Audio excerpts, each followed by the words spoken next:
नमस्कार. शिर्डी नगरपंचायत निवडणुकीचा रणसंग्राम 2016 या कार्यक्रमात आपलं सर्वांचं स्वागत आहे. आज आपण आलो आहोत वार्ड क्रमांक 15 मध्ये छत्रपतीनगर, माळीनगर, समतानगर आणि विठ्ठलवाडी या वॉर्डातून विद्यमान ज्या नगराध्यक्ष आहेत अनिताताई विजयराव जगताप या उभ्या आहेत. शिवसेनेच्या तिकिटावरती ते आपलं नशीब या निवडणुकीमध्ये आजमावताना दिसत आहेत. तर आपण थेट जाऊयात त्यांच्याकडे. अनिताताई, स्वागत आहे आपलं. मला सांगा की प्रथम आपण काँग्रेसमधून निवडून आला, त्याच्यानंतर आपण आघाडीच्या साथीने नगराध्यक्ष झालात आणि आता आपण शिवसेनेच्या तिकिटावरती उभे आहात. तर कशी निवडणूक आपल्याला वाटते? साईबाबांच्या पावनभूमीमध्ये 2016ची ही निवडणूक अगदी म्हणजे मी ज्यावेळेस भाजप शिवसेनेमध्ये प्रवेश केला, आज मी शिवसेनेचे उमेदवार म्हणून आज ह्या शिर्डी मतदारसंघात माझा वार्ड क्रमांक 15 मध्ये आज मी उमेदवारी लढणार आहे. त्या उमेदवारीचा एकच ध्यास आहे. 2.5 वर्षामध्ये ज्यावेळेस मी नगराध्यक्षाचा कार्यकाल सांभाळला त्यावेळेस मी स्वतः जे 22 कोटीचे जे आमचे रस्ते होते ते 25 रस्ते डांबरीकरणाच्या माध्यमातून ते रस्त्यांची पूर्ण तयारी झालेली आहे. फक्त आता डांबरीकरण बाकी आहे आणि अंतर्गत रस्ते, पाण्याच्या संदर्भातले पाण्याचे प्रश्न, ड्रेनेज लाईन, मला तर वाटत नाही का ह्या 2.5 वर्षाच्या कार्यकाळामध्ये मी जवळजवळ 85% काम केलेले आहे. उरलेलं फक्त माझं आता 15% काम राहिलेलं आहे. ते मी आता ह्या निवडणुकीनंतर ते बी काम पूर्ण करणार आहे. आपण प्रामुख्याने विकासाचं सांगितलं, तर या निवडणुकीमध्ये विकासाच्या मुद्द्यावरती तुम्हाला वाटतं का की या वॉर्डामधली जनता आपल्याला निवडून देईल पुन्हा एकदा? 100%. माझ्या माता भगिनींना आणि ग्रामस्थांना माहिती आहे का ज्या वेळेस नगराध्यक्षाचा पदभार स्वीकारून त्या खुर्चीवरच नाही बसले तर मी माझ्या जनतेच्या घराघरांपर्यंत पोहोचलेले आहे. आणि सांगायला आनंद वाटतो, मी माझ्या संसाराकडे लक्ष दिलं नाही, माझ्या मुलाबाळांकडे लक्ष दिलं नाही. मला बाबांनी एवढं मोठं पद दिलं, पण त्या पदाचा मला चांगला वापर करायचा होता. मला माझ्या जनतेच्या समस्या सोडवायच्या होत्या आणि माझ्या जनतेला सर्वांना माहीत आहे घरोघरी मी पोहोचलेले आहे. फक्त निवडून आल्यानंतर मी घरात बसले नाही, तर केवळ माझ्या पूर्ण जो माझा वार्ड आहे, माझा पूर्ण गावातल्या ज्या समस्या आहे, मी माझ्या वार्डपर्यंतच नाही बघितलं, माझा पूर्ण शिर्डी गाव आहे.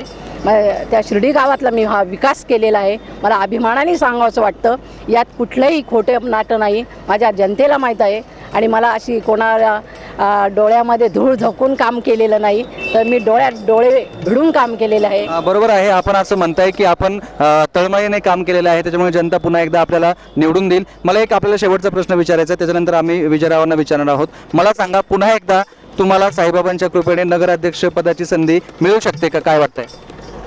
तसं बघायला गेलं तर बाबांनी मला खूप मोठं माझ्या झोळीमध्ये जो मला प्रसाद दिला होता, तर मी फार समाधानी आहे. मी काय त्या नगराध्यक्षाच्या खुर्चीवर बसण्याची अपेक्षा करणार नाही, पण माझ्या जनतेने मी जो हा विकास कामं केलेले आहे, त्या विकास कामाच्या मुद्द्यांवर माझी जनता मला 100% निवडून देईल, यात मात्रही शंका नाही. मी नुसतं आपली गावची कामच नाही, तर माझ्या ज्या विद्यार्थी मैत्रिणी आहे त्या विद्यार्थी मैत्रिणींसाठी प्रबोधन केलं आणि माझ्या माता भगिनींचा माता मेळावा घेतला.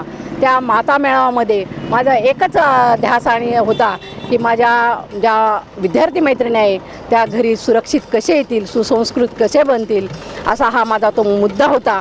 आई आणि मुलीचं नातं काय असावं. मी फक्त राजकारण म्हणून काम केलं नाही, तर मी सामाजिक कार्य केलं आणि घराघरामध्ये या माध्यमातून पोचलेली आहे. त्याच्यामुळे मला तर खात्री आहे माझ्या माता भगिनींकडून. मी तर आता ज्या वेळेस त्यांच्यासमोर जाते त्यावेळेस माझं कधीही आनंदाने स्वागत करतात आणि माझ्या माता भगिनींकडून काही माझ्या अपेक्षा असतील त्या मी पूर्ण करणारच आहे. म्हणून मी त्यांना अजून एकदा सांगते का मला तुमची परत संधी द्या, मला तुमची सेवा करायची. जी माझी सेवा राहिलेली आहे ती मी सेवा करणार आहे. आणि 2018ला बाबांच्या शताब्दी निमित्ताने जो मला ट्रस्टीचा जो मानस मिळाला, मी ते विश्वस्त झाले. त्या विश्वस्त पदावर ज्यावेळेस मी गेल्यानंतर पहिल्याच मीटिंगमध्ये माझे जे मुद्दे होते ते मी प्रभावीपणे मांडले आणि पूर्ण माझा विकास सगळं साईबाबांच्या पावनभूमीमध्ये, ते पवित्र भूमीमध्ये मी जे काम केलेलं आहे ते त्यात एक पहिला मुद्दा असा होता की आपली शिर्डी अमृत सिटी म्हणून साईबाबांची तयार होणार आहेत. आणि अजून एक दुसरा मुद्दा माझ्या ज्या विद्यार्थी मैत्रिणी आहे त्यांच्यासाठी मी कॉलेजचं पूर्ण ग्रॅज्युएशन चं कॉलेज पूर्ण करणार आहे, मेडिकल कॉलेज होणार आहे. बरोबर आहे. आणखी भरपूर काही अशा गोष्टी आहेत तुम्हाला करायच्या आहे, तुमच्या बोलण्यात त्या दिसत आहेत. पण फील्ड लेवलवरती अनिताताईंनी खरोखर काम केलं आहे असं त्या म्हणतायत. परंतु येत्या निवडणुकीमध्ये आपण बघणार आहोत की कशा पद्धतीनं वॉर्ड क्रमांक 15 मधील जनता अनिताताईंच्या मागे उभे राहते. आपल्यासोबत आहेत त्यांचे यजमान विजयराव. मला सांगा की अनिताताईंचं काम आणि लोकांमध्ये महिलांसाठी त्यांनी केलेलं काम हे भरपूर गोष्टी जरी असल्या तरी नगरपालिका ही निवडणूक आहे. ऐनवेळी तुमच्या गटाचे जी तुमची आघाडी होती त्याच्यामध्ये जे अभय शेळके होते ते आता काँग्रेसला जाऊन मिळालेले आहे. त्याच्यामुळे जी त्यांचं असं मत आहे की पूर्णपणे बाजू एका बाजूला आलेली आहे. तुम्ही देखील महत्त्वाचे नेते आहात विरोधी पक्षातले, त्याच्यामुळे तुम्हाला काय वाटतं अभय शेळकेंच्या जाण्यानं किती तुम्हाला तोटा होईल? असं काहीच घडलेलं नाही. जरी अभय शेळके पाटील तिकडे गेले असतील आम्हाला कुठलाच तोटा होणार नाही, उलटा आमचा फायदा झालेला आहे. अभय शेळकेंनी ऐन वेळेस निर्णय घेतलेला आहे, कोणाला विश्वास घेतला नाही, आम्हाला सांगितलंसुद्धा नाही. आम्हाला शेवटचे म्हणजे 12 वाजेपर्यंत सांगितलं तर आपली आघाडी राहणार. आम्ही आघाडीच्या माध्यमातून त्यांना 8 जागासुद्धा दिलेल्या होत्या. त्यांनी ऐन वेळेस 12 वाजता मला फोन करून सांगितलं काही आपलं जमणार नाही म्हणून आमच्याकडे त्यांना असं वाटलं की मी बिनविरोध निवड माझी होऊ शकते. पण आमच्याकडे लगेच उमेदवार तयार होते. राजेंद्र भाऊसाहेब गोंदकर यांनी लगेच त्या ठिकाणी फॉर्म भरला, कमलाकरच्या मिसेसनी फॉर्म भरला. आम्ही त्या दोन्ही जागा त्यांच्यासाठी सोडलेल्या आहेत. विशेष आम्हाला कुठल्या प्रकारचा फरक पडणार नाही. उलटा आम्हाला इतकं वातावरण चांगलं झालं आहे का त्यांनी अचानक काँग्रेसमध्ये प्रवेश केल्यामुळं जनता अशी म्हणायला लागली का 2 वर्षापूर्वी हेच विखेंच्या विरोधात उभे राहिले आणि आज हेच विखेंना जाऊन मिळाले. नेमकं त्यावेळेसची विधानसभेचं साठलोटा यांचं 100% होतं असं जनतेत आता चर्चा सुरू झाली आणि ती चर्चा खरंच आता ती खरीच आहे. आणखी एक त्यांनी एक महत्त्वाचा आरोप केला आहे अभय शेळकेने आमच्या याच कार्यक्रमामध्ये की मोठ्या प्रमाणावरती भ्रष्टाचार या कार्यकाळामध्ये झाला, कारण की ते तुमच्याबरोबर होते, सत्ताधारी तुम्ही असल्या कारणानं. तर ते त्यांचं जे म्हणणं आहे तो आरोप तुम्हाला काय वाटतं कितपत योग्य आहे? अभय शेळके पाटलाला जर तो भ्रष्टाचार दिसत होता तर त्यांनी डोळ्यावर हत्या केली. आमच्याकडे शिर्डीतल्या एका व्यक्तीने असं बोट केलं नाही. ते अभय शेळके तरी आमच्याबरोबर होते किंवा विरोधकांनी तरी करायला पाहिजे आमच्याकडे. का अनिता जगतापनी इथं भ्रष्टाचार केला त्यांनी 1 रुपया तरी त्यावेळेस मी चॅलेंज केलं होतं. अनिता जगतापचा 1 रुपया भ्रष्टाचार दाखवा त्याच क्षणात मी राजीनामा देऊन टाकेल. जर अभय शेळके आमच्याबरोबर होते त्यांना दिसत होतं तर मग का बोलून दाखवलं नाही? का अनिता जगताप भ्रष्टाचार करताय, जगताप भ्रष्टाचार करताय, कमिटी भ्रष्टाचार. अभय शेळके प्रत्येक गोष्टीत आमच्याबरोबर होते. जिथे जे टेंडर फोडले ते टेंडरचे कामं दिले. आता 22 कोटीच्या रस्त्याच्या वेळेस अभय शेळके बरोबर होते. पाणी पुरवठ्याची स्कीमचं काम केलं आम्ही त्यावेळेस अभय शेळके बरोबर होते. सगळं याच्यात अभय शेळकेंना विचारल्याशिवाय आम्ही मिटिंगसुद्धा काढत नव्हतो, जेणेकरून आम्ही त्यांना आमच्या पार्टीचे नेते समजत होतो. ते जर म्हणले मिटिंग नाही 8 दिवस लेट घ्यायची तर 8 दिवस आम्ही मिटिंग लेट घेतो. पण त्यांना सोडून कोणतेच कामं केले नाही. त्यांना मला आजही मी त्यांना चॅलेंज करतो की मला दाखवून द्या कुठं भ्रष्टाचार. त्यांनी कालिका नगरमधील पाटणी गल्लीचा एक रस्ता आम्हाला काल दाखवला, तो 6 महिन्यामध्ये उखडलेला आहे. तर त्यामुळे असं तरी वाटते प्राथमिकदृष्ट्या की काही प्रमाणामध्ये निकृष्ट दर्जाचं काम झालं. त्याबाबत का आपण काय म्हणाल? ज्या ठेकेदारांनी त्यावेळेस ते काम केलं ते अभय शेळकेला सुद्धा माहीत होतं. त्याला आम्ही लगेच मिटिंगला बोलून घेतलं, त्याच्यावर कारवाई केली आणि त्याचं जे टेंडर बाकी देणं असतं पेमेंट ते पेमेंटसुद्धा दिलेलं नाही. आणि त्याच्याकडून त्या रोडचं खराबी झाले त्याने ते लेखी वाच्यात दिलं आम्हाला. पावसाळा चालू असताना त्या रोडचं काम झालं.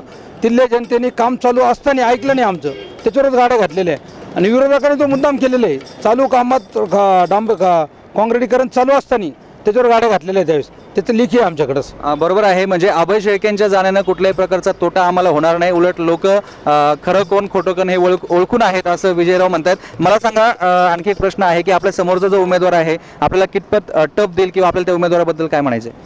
तो उमेदवार माझ्या पुढं काहीच नाही. आणि त्या जगतापचं काम वार्डात असं आहे प्रत्येक घरोघरी पोहोचलेलं आहे. तो उमेदवार मी आता 10 वर्षापासून पहिले जनतेने त्याला निवडून दिलेलं आहे. प्रत्येक घरोघरी मॅडम जातात, मॅडमला हेच सांगतात ते निवडून गेल्यानंतर परत येत नाही. आता मॅडम ट्रस्टी झाल्यापासून त्याच्या नगराध्यक्ष झाल्या त्यावेळेस प्रत्येक वार्डात प्रत्येक घरोघरी पोहोचल्या. ते फक्त आता महिनाभर विलक्षण लागलं का प्रत्येकाच्या दारात जाणं, काय समस्या असेल ते सोडणं, आईशमेश करून मुलांना बाहेर घेऊन जाणं. मग ते आता ते जनतेला माहिती आहे, मला ते बोलायची गरज नाही. ते काय कोणत्या पद्धतीतून मतं मिळवतात हे जनतेला माहिती आहे. तसं मी अजूनपर्यंत काही केलेलं नाही, करणार बी नाही. ठीक आहे, जनतेमध्ये तुम्ही आहात तर तुम्हाला फायदा होईल असं तुम्ही म्हणताय. मला एक शेवटचा प्रश्न आहे की प्रामुख्यानं तुम्ही जनतेला काय आश्वासनं देऊ इच्छिता? लोकांनी तुम्हाला का निवडून द्यावं? मला माझ्या वार्डातले तर काही कामं राहिलेलीच नाही. जनतेने मला ह्या हिशोबासाठी निवडून द्यावं जेणेकरून मॅडमच्या माध्यमातून सेवा संस्थांनी 3 ते 4 महिने मॅडम विश्वस्त होते आता कमिटीवर. तिथं त्या माध्यमातून चांगले टेंडर मंजूर झालेले. फक्त आता आचारसंहिता लागल्यामुळे ते कामं टेंडर निघून नाही राहिले. गार्डन शो आहे, लेजर शो आहे, मोठे रस्त्याचे काम आहे, कॉलेजचे. या माध्यमातून बाबांनी मला 1-2 महिने जर आधी संधी दिली असती तर मोठमोठे कामे जनतेपुढे दिसले असते. आता डिसेंबरमध्ये लगेच आता बाकीच्या कामाची भूमिपूजन चालू होणार आहे. हेच जनतेसमोर मला म्हणायचं एकच उद्देश का ते कामं लगेच आम्ही चालू करणार आहे. आणि तेवढी जी एक संधी जर जनतेने दिली ते कामं शिर्डीचे पूर्ण विकास आमच्या हातूनच होणार. एक प्रश्न बोलता बोलता राहून गेला. कचऱ्याचा प्रश्न जास्त गाजलेला आहे आणि तो देखील काँग्रेसच्या काळामध्ये आता काँग्रेसच्या उमेदवारांच्या वतीने तो प्रश्न उपस्थित होणार आहे, त्याच्यामुळे त्याचं उत्तर आम्ही तुमच्याकडनं घेतोय. 12.5 वर्षामध्ये ह्या लोकांनी कचऱ्याचा प्रश्न सोडवला नाही आणि मी 2.5 वर्षामध्ये इतका यांनी कचऱ्याचा प्रश्न लावला. या कचऱ्याच्या प्रश्नाने माझ्या जनतेच्या डोळ्यामध्ये धूळ झाकण्याचं काम करत आहे. पण मी त्यांना एकच चॅलेंज देते, कुठल्याही गोष्टीमध्ये थोडासा विचार केला पाहिजे होता की आपण 12.5 वर्ष कचऱ्याचा प्रश्न सोडवला नाही. तर मला तर सुजयदादांनी असं चॅलेंज दिलं होतं आणि त्या ताईंनी 7 दिवसामध्ये राजीनामा द्यावा, मी कचऱ्याचा प्रश्न सोडवला नाही, सोडवतो म्हणे. तर मग दादांना मला एकच प्रश्न विचारायचा होता, तुम्ही 12.5 वर्ष काय केलं? 7 दिवसामध्ये मी खुर्चीवर बसले आणि तुम्ही 7 दिवसात कचऱ्याचा प्रश्न सोडवणार आहे? अहो, जनता ही जनतेला धूळ झोकण्याचं काम करू नका. जनता सुज्ञ झालेली आहे. जनता सुज्ञ आहे असं त्या म्हणतायत का? आणि त्यांनी डायरेक्टली आव्हान दिलेलं आहे काँग्रेसच्या लोकांना आणि डॉक्टर सुजयदादा विखे पाटील यांच्या बाबतीत त्यांनी सांगितलं आहे की तुम्ही फक्त राजकारण केलं, 12 वर्षामध्ये तुम्हाला कचऱ्याचा प्रश्न सोडवता आला नाही आणि माझ्याकडनं अवघ्या काही वर्षांमध्ये आपण ती अपेक्षा करता. तर अशाच पद्धतीचे आरोप प्रत्यारोप सुरू राहणार आहेत. शिर्डी नगरपंचायत निवडणुकीचा रणसंग्राम या कार्यक्रमामध्ये आपल्यासोबत होत्या अनिताताई विजयराव जगताप, वॉर्ड क्रमांक 15 मधून त्या निवडणूक लढवत आहेत शिवसेनेच्या तिकिटावरती. तर आपण S9च्या वतीने त्यांना शुभेच्छा देऊयात. त्यांचा प्रचार जोरदार सुरू आहे. त्यांना S9च्या वतीने शुभेच्छा आणि पुन्हा एकदा साईबाबा त्यांना नगरसेवक, नगराध्यक्ष आणि त्यानंतर पुन्हा एकदा विश्वस्तपदी बसवतात का हे आता येत्या काळामध्ये दिसणार आहे. तोपर्यंत आपण थांबूयात. पुन्हा भेटणार आहोत याच कार्यक्रमामध्ये पुढील वार्डामध्ये पुढच्या नगरसेवक उमेदवारा समवेत. तोपर्यंत बघत रहा S9 न्यूज.